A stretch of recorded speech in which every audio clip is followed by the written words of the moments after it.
Por eso estamos en comunicación con un colega de Máximo Kirchner, también diputado nacional por la provincia de Buenos Aires, José Luis Espert, economista además y docente. Espert, buen día, gracias por atendernos, ¿cómo está? Hola, hola, ¿qué tal? Muy buen día a todos los bahienses. Bueno, muchas gracias. Bien, Gran bien. saludo para mis queridos concejales de Avanza Exacto. Libertad en Bahía Blanca. Metiste Turi dos. Barrio Nuevo y Valeria Rodríguez, dos golazos, dos Realmente gemas que tenemos ahí. te fue muy bien en Bahía, la verdad. Sí. Muy bien por la gran tarea de Turi Barrio Nuevo y Valeria Rodríguez. La verdad que el gran mérito es de ellos, así que les mando un gran saludo de acá. Te voy a preguntar por la parte política, pero primero me gustaría que, siendo vos economista y docente, si podés, le expliques a la gente fácil cómo es esto de acordar con el Fondo Monetario, porque se habla de preacuerdo, esto tiene que redactarlo el gobierno, mandarlo al Congreso, aprobarlo en Congreso, mandarlo al Fondo Monetario y aprobarlo al Fondo Monetario. Digamos, como que pareciera que faltan todavía muchos pasos en realidad para acordar realmente con el FMI. Bueno, a ver, voy a tratar de hacer lo más claro posible.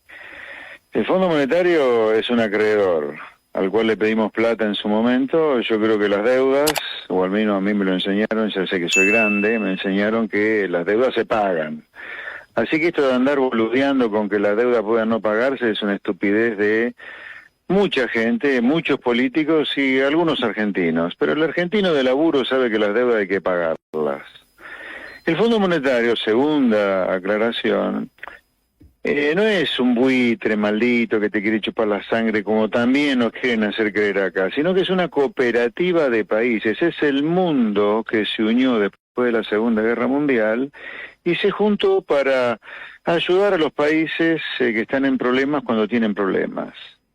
Argentina, lamentablemente, como vive en problemas desde hace por lo menos un siglo y problemones desde hace medio siglo, es el país récord en pedirle plata al Fondo Monetario Internacional en los últimos 50 años. Hemos firmado 28 acuerdos de préstamo, 28 veces le fuimos a pedir plata al Fondo Monetario para salvarnos de un incendio mucho peor, porque esa es otra característica y la tercera definición que les quiero dar a ustedes y a los oyentes, que hay que entender. El Fondo Monetario recién aparece cuando un país miembro del fondo se lo pide. Y generalmente los países miembros del fondo le piden ayuda al fondo cuando se están prendiendo fuego y desaparecieron todos los prestamistas seguidos por haber del sector privado. Es un bombero. Ese bombero, cuando aparece, cuando empieza a echar agua, apaga el incendio relativamente, pero también moja las casas que están alrededor. Así que daño colateral, no por el Fondo Monetario, sino por el incendio que hubo previamente en un país, va a haber. Que en general a las sociedades como las nuestras les encanta, para no asumir la frustración y el desastre que hemos hecho con nuestro querido país, de echarle la culpa al Fondo Monetario. Pero el Fondo Monetario no es ningún malo de la película. Sí se asegura que usted, cuando va a pedir plata prestada al fondo, y hay un montón de países que se ajustan para prestarle plata al que está en problemas, después el fondo se asegure que esa plata sea devuelta, por lógica. Por lo tanto, va a exigir un programa económico razonable para poder cobrar esa deuda y devolvérsela a los incendios. Esto es lo que ocurre en la realidad, esta es la realidad. Después que nosotros queramos armar relato, Máximo Kirchner, la izquierda, sobre el fondo, está bien, está todo chiflado eso, y ese es otro tema. Internense o tomen alguna pastillita que le haga ver la realidad en lugar de vivir en la Matrix. Sobre lo que pasó ahora. En abril de 2018 Argentina se prende fuego con el programa económico de Macri, que yo siempre consideré que iba a terminar mal, terminó mal. Entonces, ¿qué fuimos? Por vez número 27, desde el año 56 que entramos al fondo, a pedirle plata prestada al fondo. Esa plata es la que empezó a vencer ahora y obviamente eso requería, y Alberto Fernández lo sabía desde el primer día que asumió, que había que pagarle al fondo 20.000 millones de dólares en 2021, perdón, 22 y otros 20.000 millones de dólares en 2023, el último año del mandato de Alberto. Lo que se anunció el viernes 28 fue una cosa muy rara. Yo que conozco bastante de acuerdo con el fondo, yo ya nunca vi el anuncio de un preacuerdo con el Fondo Monetario Internacional. En general, les cuento cómo es la liturgia. sin que nadie se entere, el gobierno que está en problema empieza a negociar con el Fondo Monetario un programa económico. Y el día que hay acuerdo total sobre ese programa económico, se anuncia la firma de dos cosas en simultáneo: la carta de intención y el memo de entendimiento. Acá se anunció un preacuerdo cuando estamos años luz de tener la posibilidad de redactar la carta de intención y el memo tal cual usted comentó recién. O sea, desde el viernes 28, que Guzmán en una mera conferencia de prensa anunció un preacuerdo con el fondo, con un comunicado del fondo bastante confuso, dicho sea de paso, faltan 30 o 40 días todavía para que esté redactada la carta de intención y el memo de entendimiento. Ahora, por lo que anunció Guzmán en su conferencia de prensa el 28 de enero, el acuerdo es un mamarracho total. ¿Por qué? ¿Por qué decir que es un mamarracho, José Luis? Porque usted piensa hacer déficit cero en 2026, se toma 5 años para hacer un déficit fiscal de 10.000 millones de dólares, nada más, se toma 5 años para hacerlo de cero, y se toma 5 años solamente ajustando las tarifas a los servicios públicos. ¿Por qué nos quieren hacer creer a nosotros que el problema fiscal de Argentina son las tarifas? A ver, yo soy el primero que le va a decir que hay que pagar por las cosas lo que las cosas valen. Ahora, que nos hagan creer la estupidez que el problema fiscal de Argentina son los subsidios a la energía, hay una gran diferencia. El problema fiscal de Argentina es el millón de ñoquis que hay en el Estado, que no sirven para nada, hay que echarlos a todos porque le están robando la plata al policía, al enfermero, al maestro, al médico que trabaja en un hospital. 2. Aerolíneas Argentinas, un agujero negro de 800 millones de dólares. 3.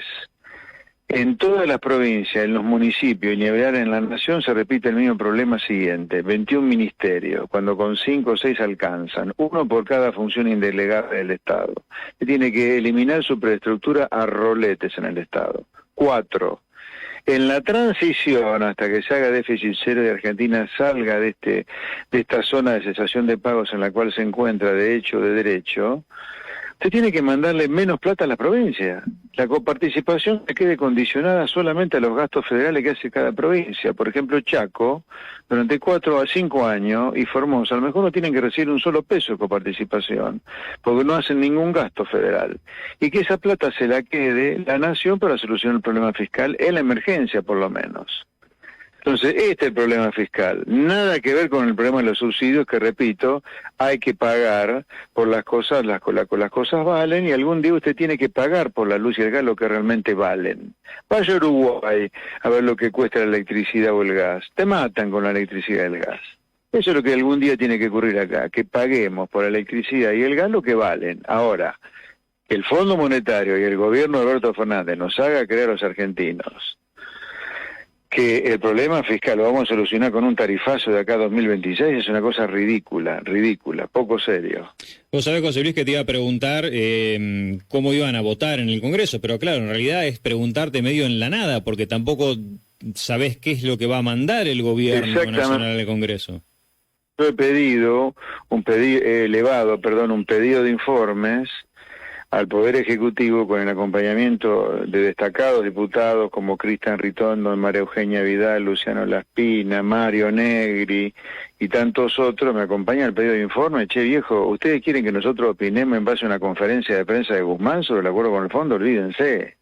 Seamos serios, no hagamos la misma payasada que hicieron ustedes como gobierno, al frente de todos, se lo digo, con el presupuesto, que apareció el presupuesto el 15 de septiembre y se empezó a tratar una semana antes de Navidad. Por eso salió mal, por eso terminó siendo bochado el presupuesto. No hagan lo mismo con el acuerdo con el fondo, que tiene que pasar por el Congreso, no porque haya una ley de febrero de 2021 que lo diga, sino porque lo dice la Constitución, la madre de todas las leyes. Artículo 75, inciso 7, dice que el arreglo de la deuda es facultad del Congreso. Que acá, por esta deformación que es la Argentina, que ha normalizado la anormalidad, la discute el Ejecutivo nada más. No, el que la arregla la deuda es el Congreso. Por lo tanto, el gobierno debería hasta comparecer en el Congreso para contarnos qué es lo que están negociando con el fondo, a ver si estamos de acuerdo o no estamos de acuerdo. Nosotros queremos cumplir con el mandato popular como servidores del pueblo que somos, arreglando la deuda nosotros en el Congreso junto con el gobierno, no que el gobierno 24 horas antes, dentro de un mes, nos venga a decir que hay que aprobar sí o sí el acuerdo con el fondo. No va a ser así, no puede ocurrir así. José Luis, la última pregunta y te agradecemos. Y te saco un poco del tema del fondo, aunque todo está relacionado, ¿no?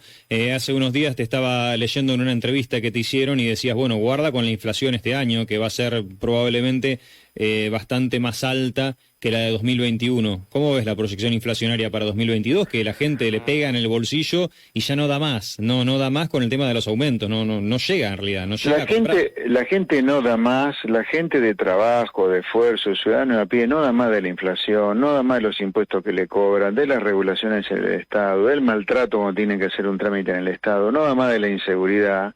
Y estos tipos en el gobierno están discutiendo cualquier estupidez y a veces en el Congreso también menos las cosas que le importan a la gente. Mira, acá vamos a separar los casos, las cosas. Una cosa es cómo bajar la inflación y otra cosa es lo que va a pasar. El cómo bajar la inflación está inventado ya. Hay que bajar la oferta de dinero y aumentar la demanda, por lo cual el país tiene que ser creíble y esto no ocurre.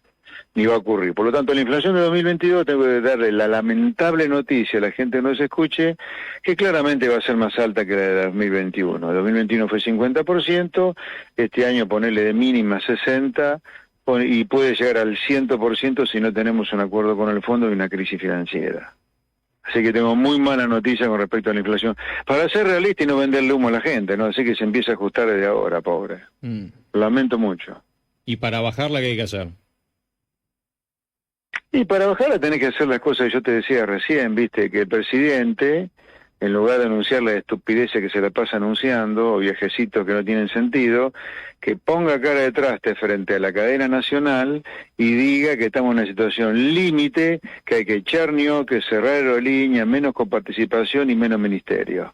Y así usted va a dar una señal muy creíble de mucha fortaleza frente al mundo y ahí le van a empezar a creer y la inflación va a bajar. Porque se va a emitir menos dinero, porque va a haber menos déficit, y porque a usted la gente en el mundo va a empezar a decir, al fin se puso los pantalones, señor Fernández. Ahora, así como estamos, no va a bajar la inflación. Esper, gracias por atendernos, que tenga buen día. Hola, hola. Me parece que se cortó, ¿no? Esper, ¿está por ahí? Me parece que se cortó. Bueno, le agradecemos a José Luis Espert, Estefi, llamalo y agradecerle por la nota. Estábamos sobre el final, era la última pregunta que le hacíamos. Ahí estaba, bueno, diputado nacional por la provincia de Buenos Aires, por Avanza Libertad, José Luis Espert, fuerte, siempre directo y polémico, Espert, podés estar de acuerdo o no, pero ahora es una voz importante en la política argentina, ¿no?